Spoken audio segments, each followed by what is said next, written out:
Welcome to the HCI family of podcasts. We're your source for personal, professional, and organizational growth and development.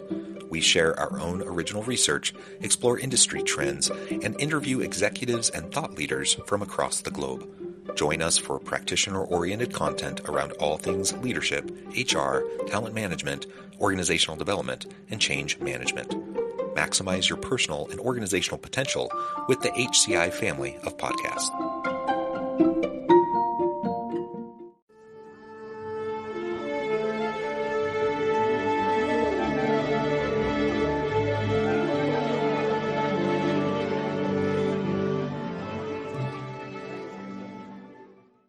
David Lutes, welcome to the conversation today. Great to be here. Thank you for having me. It is a pleasure to be with you. You're joining us from outside of St. Louis, Missouri. I'm south of Salt Lake City in Utah. And today we're going to be talking about talent management and the employee life cycle. Very, very important topic. I know it's something that a lot of organizations are always struggling with. It's interesting. Over the last several years, of course, we had a pandemic, and then we had, these terms that were thrown around, quiet quitting, et cetera.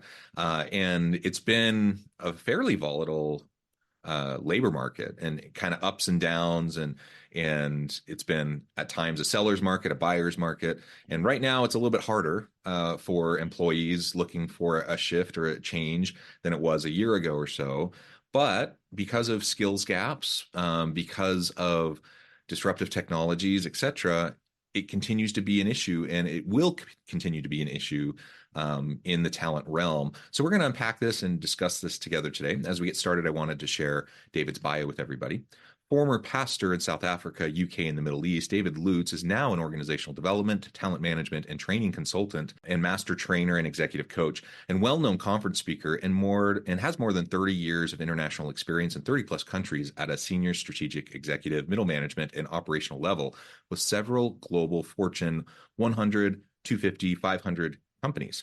Published author and a regular conference presenter. He is an expert in this space, especially internationally, and I am just so thrilled to have the opportunity to sit down and talk with you today. David, anything else you would like to highlight by way of your background or personal context before we dive on in? No, I'd love to meet this guy. He sounds amazing. And I have to say, I'm jealous. I love to travel, and the 30 plus countries, It's actually all of 40, the international experience, all of that. 42 as of last week. 32 countries, 40, all 40, that just sounds 42. amazing. Yeah. No, the air miles have mounted up and the glamour wore off a long time ago. So No, I get that. The actual travel itself, going on planes, not my favorite. Staying in a hotel, not my favorite. But I love visiting new places, new things to see, new people to meet, new cultures to learn about. All of that is just so exciting, and you've had a wonderful career. Well, let's dive on in, and if you can frame up for us kind of your general philosophy and view around talent management and employee life cycle. We have general practices in the United States, but you also do so much across the globe in non-Western countries. Tell us a little bit about your work and how you think of talent management and employee life cycle. Well, thanks for the question, and the comment about the travel and work all over the show is a nice segue into what I'm becoming more focused and even borderline fanatical about, and that's that I launch a lot of my coaching, consulting, presentations, training, whatever, with a question. And this, regardless of location, regardless of culture, I frame it in a way that allows the audience or the group to answer it. What do you believe about people?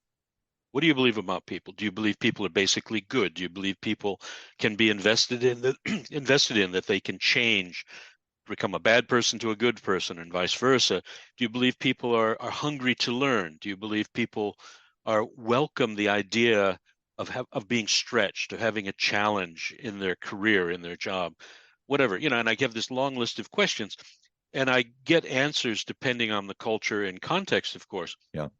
But one of the things that is common, and I connect this then with a lot of the global surveys that have been done regarding why do people stay? Why do people Yep. give more? Why do people hang in there? Best place to work, employer of choice, investor in people, whatever the standard is that an organization aspires to. I connect the what do you believe about people, blah, blah, blah, on the one side with the standards on the other. But then, depending on the answers, I will do a deep dive into culture. Hmm. And I will look at, I'll create a dichotomy between command and control, autocratic, militaristic model, and an empowered culture. And I create a tension there that says it's either or. And of course, they react and say, well, it's not either or. And I get them to say, it depends on the context, etc. Long story short, there are three things that have turned up and that are framing almost everything I do, and I don't want to name drop location because it sounds very exotic, but I was working with senior government officials in the Fiji Islands, Solomon Islands, Vanuatu a couple of weeks ago. And I have never been there. I've worked in India, I've worked in Jakarta, I've worked in Malaysia and other places, but I'd never been to this location. And I was surprised at how clearly they were thinking about those questions. But the point is that I, people stay longer because they know that they are valued, respected, appreciated, and their job makes a contribution to the overall mission vision of the organization. And I was surprised because that's my number three. I dropped that down to number three. But Mm. no, their number two was my number one, and that's that the organization invests in me. I have a career path. Training and development isn't just attendance at courses. Um, I know I'm not competent just because I attended a training course or got a certificate. I'm competent because the organization allows me to demonstrate what I think I've learned on the job.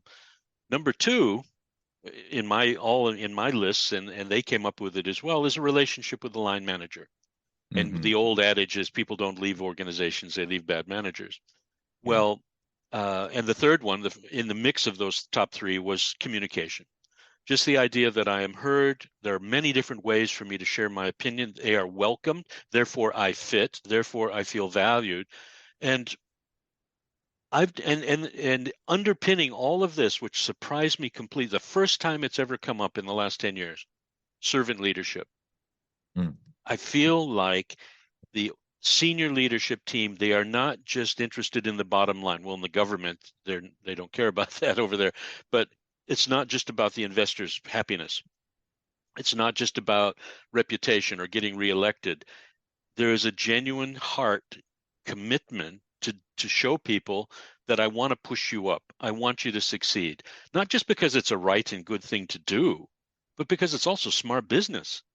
And all of those standards are beginning to say the same thing now, that if you will invest in people in this way and you will push them up and serve them and develop an empathetic listening ear, therefore communication. If you will give good feedback and delegation, therefore I know where I fit and I'm supported, well, everybody wins.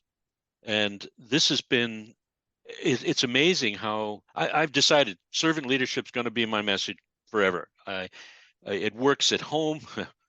My wife tells me what to do and I do it. It's really simple. Uh, but with my kids, with my community, with my church, wherever, if I can adopt a heart that says, I care about you enough to listen to your pain or to listen to your issues, to hear between the lines enough to be someone that can contribute to your growth, help you learn, grow, improve. Well, that's my heart. And I'm Mm. discovering that so many leaders and managers don't know how to do this, but want to. Anyway, I'm having big debates on LinkedIn at the moment about the whole question of empathy, where that comes in, but that's another topic for another day. Yeah, well, let me just say there's a lot that you shared there that I really that resonates with me that I really like. First, this foundational kind of philosophical starting point and assumption about people and the value of people and how people interact with each other and approach their work. Uh, there are definitely people that do bad things. There's Hmm. definitely people who exploit, who take advantage of, who are jerks and just hard to be around, etc. But most people, I truly believe, get up in the morning, wanting to do the best they can, wanting to do right by others, wanting to just find happiness and meaning and purpose. And in work, we spend, the vast majority of our waking hours in our life at work. And so, of course, work is one of the primary mechanisms for us to find that meaning and purpose, to build community, to build relationships, and to do, to stretch and grow and to do things that bring value to our lives. And I truly believe that most people approach work that way. Now, some are better workers than others, and sometimes it depends on context. It depends on the people around them. It depends on how good of a fit they are with the position they happen to be in, et cetera. There's a thousand things that we have to consider. But if we start with the general premise that people are good and trying to do good, I think we just interact with people in a dramatically different way. I'm thinking of a particular organization I've done some work with recently, and I get it. Like we live in a litigious society. I understand that compliance is important, but their culture has moved so far towards just strict compliance, punitive actions, etc. Like it's they won't say this. Like if you press leadership and ask them the question, they will not say, we think our people are terrible, but all of their behaviors and actions communicate that we don't trust you, that we think you're trying to get away with stuff, that we think you're trying to hurt the organization, etc., rather than how can we best support you? How can we help you achieve? How can we help you be successful? How can we help remove barriers to drive your success, etc.? They're two very different ways of approaching how you're going to interact with your people. And that really goes into servant leadership. Yeah, I get that some people don't like the term servant leadership just because sure. they feel like it's a little bit too soft. I don't think it needs to be a soft thing, though. I think Yeah. it's servant leadership is all about what I feel is probably the most important thing a leader can do, and that is investing in your people to develop your bench strength and to help others be ready for the next stage in their career, whether that's with your organization or within another organization. If you look at like coaching, the best coaches are not just those that win. The best coaches are those that have a pedigree and a kind of a genealogy of all of the offshoots Absolutely. of all the great coaches that have come from them, that have worked with them. You look at all the great coaches in any sport, and that's in part how you track it. Like what great coaches worked with them and then went off and did their own great stuff.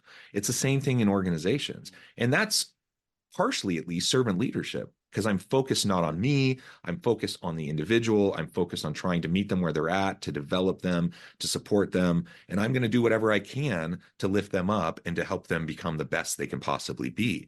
I love that mindset. I find that most people agree generally with that mindset, though people quibble over the terms that are used, etc. But where the rubber really meets the road, there's a huge gap oftentimes between kind of espoused values, aspirational goals, what we think matters and is important versus like what we actually do in the day to day Yeah. and how we interact with our people. And that's where we get to such a huge disconnect oftentimes in organizations around these talent management issues.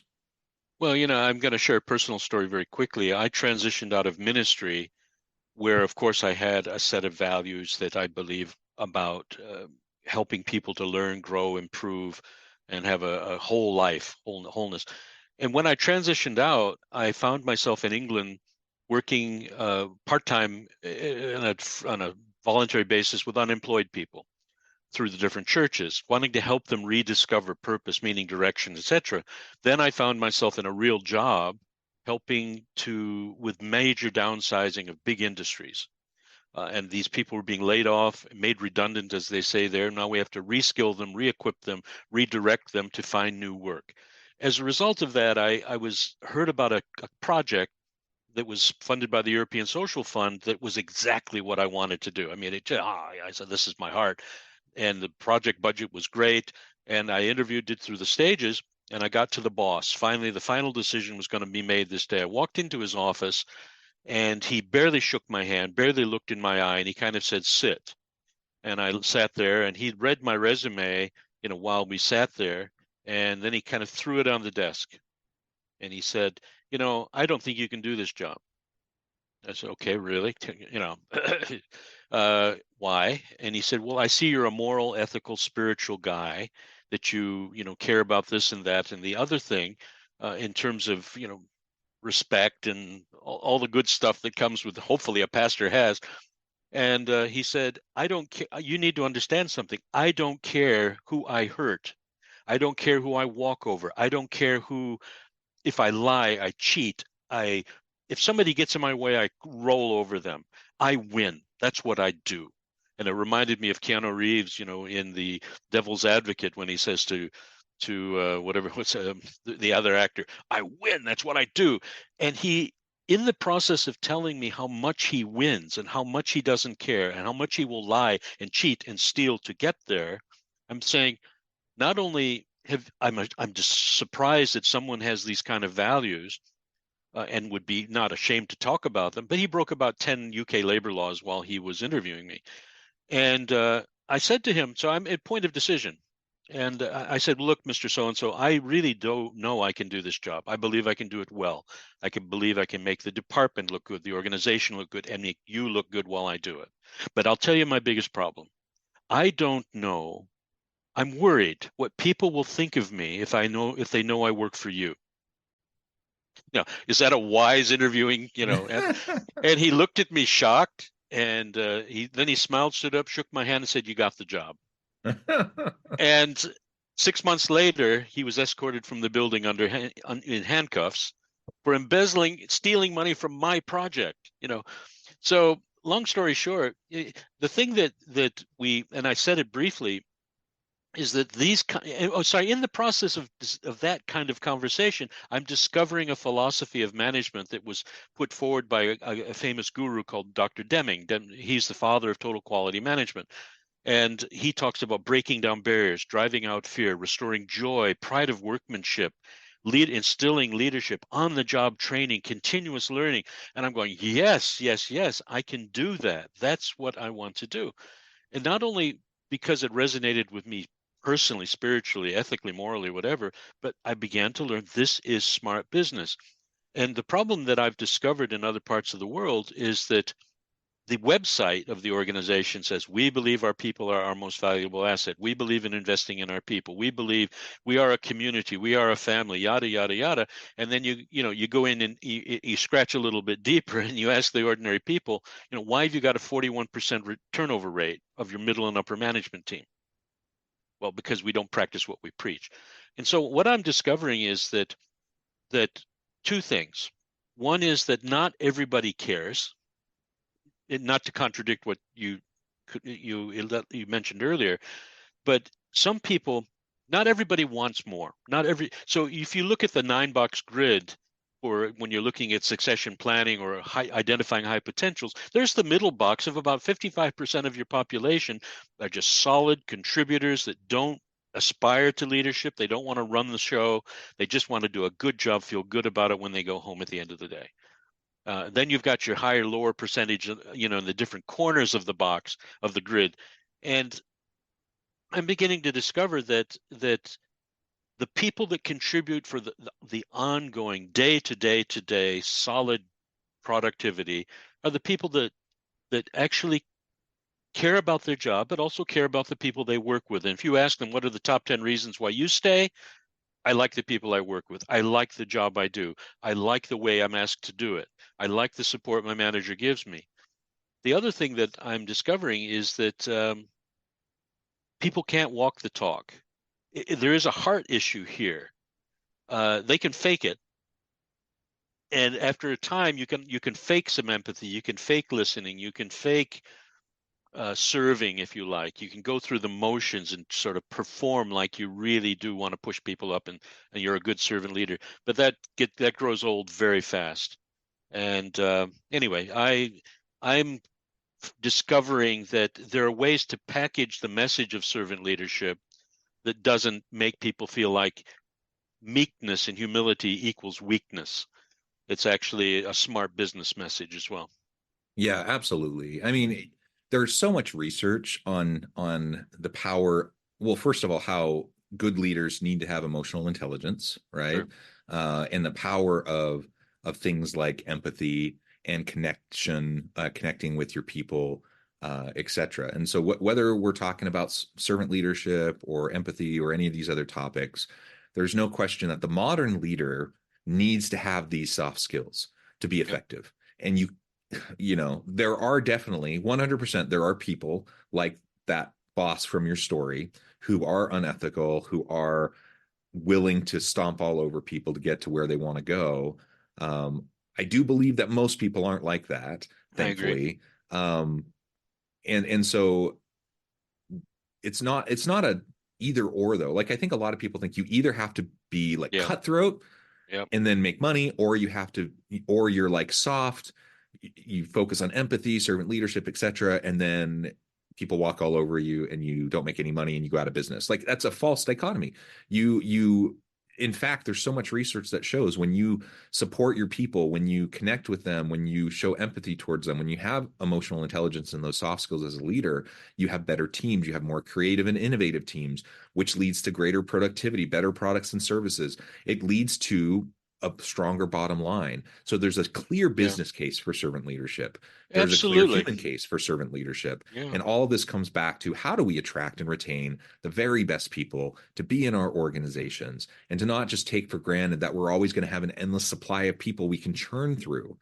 Because if you have this mentality that we're just going to chew people up and spit them out and get every last ounce of productivity we can out of somebody before they get fed up and leave, guess what? In the modern world of work, you are probably not going to be very relevant for very long because Yeah. you're not going to get enough people to churn through. It just isn't possible. And so in this modern world where we're talking about labor shortages across so many industries and so many skill areas, we need to do better. Leaders need to do better. And there's a point. I love that point. Is not everybody can have this sort of soft and warm and fuzzy heart that we sort of equate with being emotionally intelligent and being a servant leader. But I'm going to claim a claim to fame that I have in the Middle East at least is Dave Lutes says, "Don't boil the ocean, boil a teacup." Hmm. And I keep telling leaders all over the show, you can't change if the culture's toxic, if there is a negative cycle of some form, or that people believe that performance is the only way they're going to be accepted and cared about, and image and status and privilege is associated with who you know, not what you do, etc. The point that I'm saying to people, you may not have this empathetic heart, but there are things that you can do. A couple of teacups that you can boil. Make some time to talk Yeah. and practice hearing between the lines. Practice listening to understand, not to reply. That old adage. You can make by understanding the skills of delegation, phase delegation. It's that takes time. It takes listening. It takes feedback skills. These aren't hardcore, you know, rocket science skills. These are things that you can do that will actually make your life easier and better as a leader and as a manager. And by the way, your people will love you. Now, you Yeah. may not come across as, sort of the Mr. Nice person all the time. But if you're consistent about boiling those few teacups, trust will grow. And there will come a time when you have to be the hard guy, the dictator, or there's a time when you have to be a coach or something else. Well, they're going to trust you. It depends Yeah. on what is needed. But if you build that trust and you do it consistently, boil a few teacups, you'll win. It doesn't, you don't have to be this definition of the empathetic, caring guy, who's so emotionally intelligent that he's like a saint. We can blow that one away. There's some practical things you can do that demonstrate good servant leadership without calling it that. Yeah, yeah, absolutely. Well, David, this has just been a great conversation. I note the time I need to let you go, but before we wrap things up for today, I wanted to give you a chance to share with the audience how they can connect with you, find out more about your work, and then give us the final word on the topic for today. Okay, well, two things. LinkedIn's the best place at the moment. I've got a new website that'll be set up later this week. We're calling it Under New Management. It has got a Christian perspective to it, but it still focuses on how to help people find purpose, meaning, and direction for their career and for their life. That's the mission. So that's there. And watch this space. There will be a book coming out later this year called Passion and Excellence, which is basically a guide for leaders and people aspiring to leadership and management who want to get grounded in the principles of, I don't know, of building your life in the right way. And then the last thing I'll say, go to Brains Magazine, BRAINZ. I'm an executive contributor there. I've done my 9th article out of 12 on this very subject. And it's not from a Christian perspective, but there's a big podcast there and a big interview, but all those articles are built to just be really, really helpful to help people build. So if there's a final message that I would share is, don't boil the ocean. Start small. You can't change the world overnight. Change your part of the world, wherever you have your sphere of influence, where you have some authority, some power, some respect. Start there. And be consistent. And the message that came out of our thing last week in Fiji was consistency and humility. Just be consistently humble. It'll take you miles down the road. And that people, and you don't need a following, but you'll have a lot of people that'll love you for sure. Yeah, absolutely. David, thank you so much. This has been a real pleasure. I encourage the audience to reach out, get connected, find out more about what David can do for you. And as always, I hope everyone can stay healthy and safe, that you can find meaning and purpose at work each and every day. And I hope you all have a great week.